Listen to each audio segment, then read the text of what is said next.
Professional examination board का कारनामा, 24 घंटे में बदला रिजल्ट। मध्य प्रदेश पुलिस आरक्षक भर्ती में पहले ऑनलाइन रिजल्ट में पास दिखा दिया, उसके दूसरे दिन बतलाया फेल। प्रोफेशनल एग्जामिनेशन बोर्ड के खिलाफ अभ्यर्थी ने हाईकोर्ट में दायर की पिटीशन। मध्य प्रदेश पुलिस परीक्षा में एक लड़की को पहले ऑनलाइन रिजल्ट में पास बता दिया, लेकिन अगले ही दिन उसे फेल घोषित कर दिया। इस सिस्टम से लड़ने की ठानी और आज मंदसौर से एक वकील के माध्यम से हाईकोर्ट में मध्य प्रदेश आरक्षक पुलिस भर्ती की परीक्षा करवाने वाले प्रोफेशनल एग्जामिनेशन बोर्ड के खिलाफ हाईकोर्ट में पिटीशन दायर कर अपने लिए इंसाफ की लड़ाई शुरू कर दी है, जिसकी शुरुआत करते हुए 22 वर्षीय कविता सूर्यवंशी ने आज मंदसौर में वकील गणपत तेनीवार के माध्यम से पिटीशन दायर कर दी। Bureau report, news 39 MP Mandsaur. Sir, मेरा एमपी पुलिस का रिज़ल्ट जब 24 तारीख को आया था तब क्वालिफाई बता रहा था और उसके दूसरे ही दिन डिसक्वालीफाई हो गया।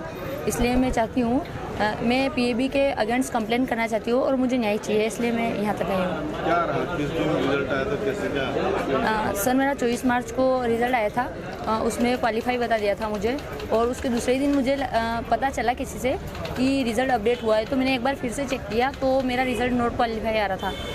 एक बार तो ये पहले आपको लगा कि आपका सिलेक्शन हो गया, फिर एकदम से आया कि डिस्क्वालीफाई हो गया, क्या कैसा लगा आपको? नहीं सर, मुझे बहुत बुरा लगा। मैं एक तरह से डिप्रेशन में आ गई, क्योंकि मैंने बहुत मेहनत की है सर इसके लिए, और मैं प्राइवेट जॉब के साथ पढ़ाई करती हूँ, तो मुझे लगा अगर क्वालिफाई हो गया तो मैं बहुत खुशी हुई थी सर मुझे एक तरह से। और मुझे जब डिस्क्वालीफाई का पता चला तो मुझे बहुत बुरा लगा सर।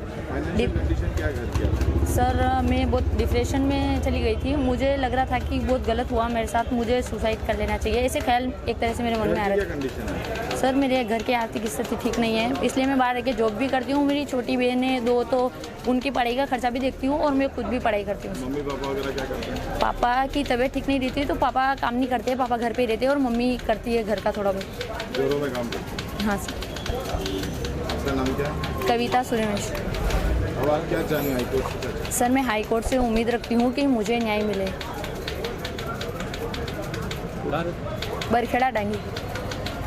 क्या नाम है आपका और ये कौन है और क्या पूरा नाम है? मेरा नाम अर्जुन सूर्यवंशी है, ये कविता सूर्यवंशी मेरी छोटी सिस्टर है, और ये मेरे साथ में यहीं पे रहती है मंदसौर में, और मध्य प्रदेश पुलिस की पिछले 3 साल से तैयारी कर रही थी ये, और मेरे साथ में रहती है, और हम दोनों यहाँ पे प्राइवेट जॉब करते हैं। उसके बाद इस साल इसको परीक्षा में सफलता मिली थी, क्वालिफाइड बता दिया गया है। जब 24 तारीख को परिणाम घोषित हुआ तो जब इसने रिजल्ट देखा साइट पे जाके, तो वहाँ पर क्वालिफाइड बताया, तो इतनी उत्साहित थी कि मेरा सिलेक्शन हो गया। इसने मेरे तुरंत फ़ोन लगाया कि भैया मैं क्वालिफाइड हो गई, तो हम परिवार के सभी लोग इतने खुश थे कि यार हमारी बिटिया का सिलेक्शन हो गया है। लेकिन जैसे दूसरे दिन वापस देखा तो डिसक्वालीफाइड बताया, तो उसके बाद पूरे परिवार और विशेष करके मेरी छोटी सिस्टर बहुत बड़े सदमे में थी, बहुत निराशाजनक थी। इसने बहुत रोई है और बोला कि मेरे को ऐसा हुआ मेरे साथ। तो मैंने इससे बोला कि आप तू घबरा मत, अगर तेरे को क्वालिफाइड बताया है ने बाद में नॉट क्वालिफाइड बताया तो हम इसको लेके कोर्ट में जाएंगे। और फिर मैंने आप सबके माध्यम से हम कोर्ट में आए और आज हमने पिटीशन लगाई है, हमें न्याय की उम्मीद के लिए हम कोर्ट में आए ना, हमने पिटीशन दायर की है।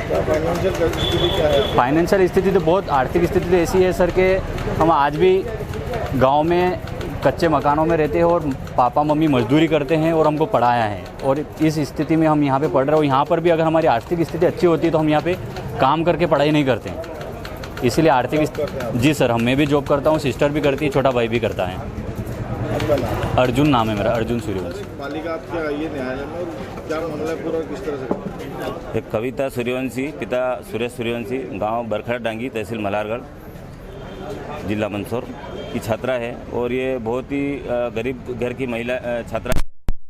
बड़ी मेहनत मुश्किल करके यहाँ पर जॉब करके, प्राइवेट जॉब करके इसका सपना था कि मुझे पुलिस सेवा में, जहाँ पुलिस विभाग में जाना है, और आरक्षक भर्ती की जो एग्जामिनेशन बोर्ड द्वारा एग्ज़ाम हुई उसमें फॉर्म भरा और तैयारी भी करी। उसका रिजल्ट जो परिणाम घोषित हुआ तो उसका क्वालिफाई हो गई थी, और दूसरे दिन इसको डिसक्वालीफाई कर दी गई।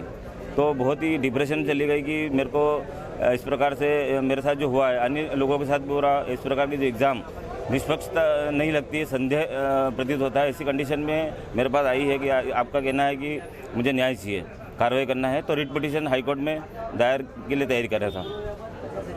तो क्या लगता है आपको इसमें रिट पिटीशन वगैरह दायर हो जाएगा? रिट पिटीशन दायर कर बिल्कुल न्याय मिलेगा, क्योंकि एग्जामिनेशन बोर्ड में निश्चित कुछ न कुछ घपला हुआ है। पहले भी सुनने में आया इस प्रकार व्यापार में बहुत सारे इस प्रकार के जो कृत्य हुए हैं।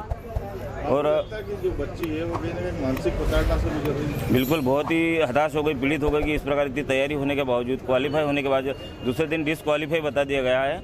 तो बहुत ही ये यहाँ तक कि आत्महत्या तक की सोच लिए बड़ी मुश्किल से उसको उभारा गया है और अभी बहुत ही डिप्रेशन में है। बड़ी मुश्किल से उसको सबल दिया जा रहा है। तो ऐसा कृत्य नहीं हो और समय समय पर शासन द्वारा भी किया जाता है कि महिलाओं को 30% जो रिजर्व दिया जाएगा, छूट दी जाएगी। लेकिन जब 60% की अबव इसको अगर आया है तो कहीं ना कहीं 50% में महिला को होता है, तो इसका क्यों नहीं किया जाएगा और डिस्क्वालीफाई बताया गया, मतलब कहीं ना कहीं से result. Advocate Ganpat Teniwar, oath commissioner.